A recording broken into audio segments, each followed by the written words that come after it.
కరీంనగర్ నుంచి కేటీఆర్ మాట్లాడుతున్నారు, లైవ్ లో చూద్దాం. అందుకే కాంగ్రెస్ పార్టీ యొక్క అవినీతిని ఒకవైపు బయటపెడుతూనే ఉంటాం, ప్రజా పోరాటాలకు మద్దతుగా ఉంటాం.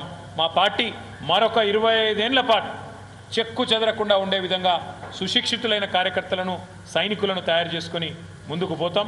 మీడియా కూడా మాకు ఉద్యమంలో సహకరించింది, అధికారంలో ఉన్నప్పుడు సహకరించింది, ప్రతిపక్షంలో కూడా మీరు సహకరిస్తున్నారు.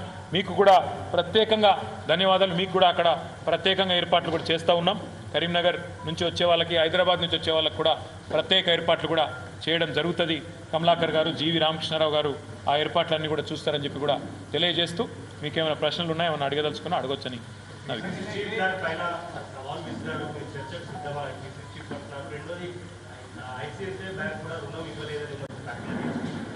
జరిగింది. బ్రదర్, ఏంటంటే పిసిసి చీఫ్ గారే ఒప్పుకున్నారు. ఏమని?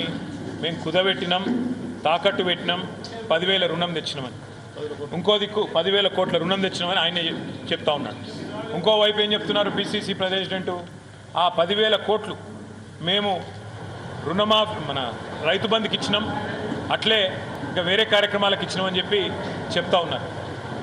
అదేవిధంగా బీకన్ అనే ఒక ప్రైవేట్ సంస్థకు కుదబెట్టినామని చెప్పి డాక్యుమెంట్ కూడా టీజీఐఎస్సీ వాళ్ళు సంతకం పెట్టింది కూడా నేను నిన్న విడుదల చేసిన. ఇవన్నీ అవాస్తవాలు అని వారి దగ్గర ఏమైనా ఆధారం ఉంటే చెప్పండి. నేను ఆయన చెప్పిన దానిలో అయితే ఏం లేదు. నేను చెప్పింది మళ్ళీ చెప్పిండు, వేరే భాషలో చెప్పిండు. ఇప్పుడు కూడా నేను ఏమంటున్నా అంటే, వీరు చేసింది తప్పు, అందుకే సుప్రీంకోర్టు చీఫ్ సెక్రటరీని జైల్లో పెడతా అనే మాట మాట్లాడింది. మీరు చేసిన తప్పును ఒప్పుకోండి. ఇకనైనా ఆ 400 ఎకరాల విషయంలో ఆ విద్యార్థుల పోరాటం ఏదైతుందో, సెంట్రల్ యూనివర్సిటీ విద్యార్థుల పోరాటం, ఆ ప్రజాస్వామిక పోరాటాన్ని గౌరవించి ఆ నిర్ణయాన్ని వెనక్కి తీసుకోండి.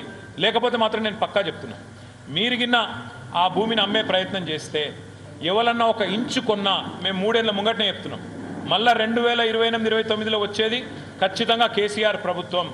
ఆ ఒక్క ఇంచు భూమి ఎవరు కొన్నా ముమ్మాటికి దాన్ని రద్దు చేస్తాం.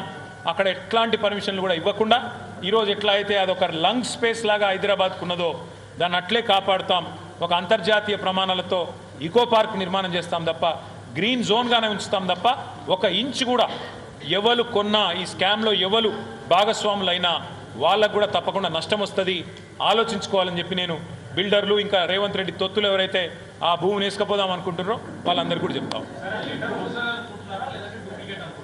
రేవంత్ రెడ్డి ప్రభుత్వంలో ఏది ఒరిజినలో ఏది ఫేకో ఏం చెప్పలేము. ఎందుకంటే ఆయననే పెద్ద ఫేక్. ఎందుకంటే అప్పుడే మోడీ మంచోడు అంటాడు, అప్పుడే కాదంటాడు, అప్పుడే ఒకటి చెప్తాడు, బయట నన్ను ఎవడు నమ్మతలేడు, పైసా ఉడతలేదని బయట చెప్తాడు. నేను ఇదివరకు అసెంబ్లీలో కూడా చెప్పిన బ్రదర్, ఈ ముఖ్యమంత్రిలో కాంగ్రెస్ పార్టీలో ఒక అపరిచితుడు ఉన్నాడు. మరి రాము కరెక్టా, రెమో కరెక్టా మాకు కూడా అర్థమవుతలేదు. బయట అప్పు ఉడతలేదు అంటాడు, లోపలికి వచ్చి అప్పు చేసినా అంటాడు. బయటనేమో అది గవర్నమెంట్ భూమి అంటాడు, ఇక్కడికి వచ్చేమో ఇంకోటి చెప్తాడు. బయటనేమో అక్కడ ఆ జింకలు లేవు, ఏం లేవు, గుంట నక్కలు ఉన్నాయంటాడు. మరి